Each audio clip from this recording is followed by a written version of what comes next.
मैंने तुम तीनों को इतना तो सिखाया था लिपस्टिक में कि प्रेसिडेंट के कैबिन में आने से पहले दरवाजा नॉक जरूर कर लेना चाहिए।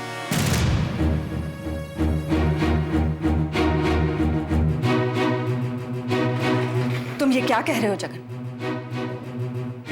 मैं तुम्हारी बात नहीं कर रहा हूं रोहिणी।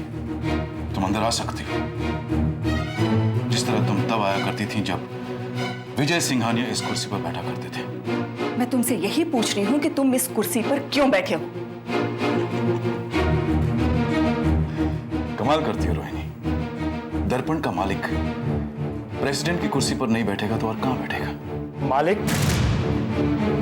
आप दर्पण के मालिक कब से हो गए?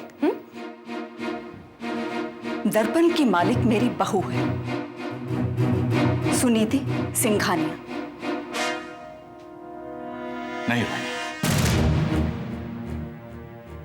तुम्हारी बहू नहीं, तुम्हारी बेटी शीतल। और मैं उसे एडवांस चेक भी दे चुका हूं। Advance check? हाँ,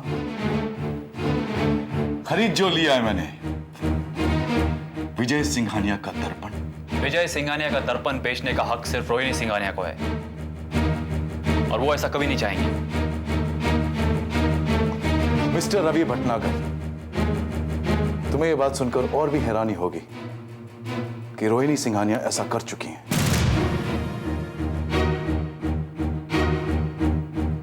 वो दर्पण मुझे बेच चुकी हैं। एग्रीमेंट ऑफ सेल पर रोहिणी के सिग्नेचर्स हैं। मेरे सिग्नेचर्स? मैंने तो कोई पेपर साइन नहीं किए। माँ, मैं जानती हूँ कि आप ऐसा कुछ नहीं कर सकती। ये आदमी झूठ बोल रहा है। सुनीति वर्मा, दर्पण मेरा है, ये उतना ही सच है जितना सच तुम्हारी और तरुण सिंघानिया की शादी। और हां, शादी के तोहफे के रूप में मैं तुम दोनों को दर्पण में नौकरी जरूर दे सकता हूं। हालांकि शीतल ये बिल्कुल नहीं चाहती। शीतल जो चाहती है वो दर्पण में नहीं होगा जगन लूथरा। अब दर्पण में वही होगा जो सुनीति चाहती है। और सुनीति ये चाहती है कि विजय सिंघानिया की कुर्सी पर आप नहीं, तरुण सिंघानिया बैठे। ये नामुमकिन है।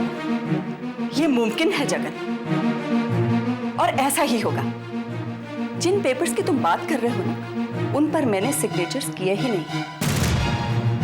लेकिन हाँ, मैं जानती हूं कि उन पेपर्स पर साइन किसने किए, और मैं ये साबित कर दूंगी। साबित करके क्या कर लोगे भाई? अपनी बेटी शीतल को जेल भिजवा दो।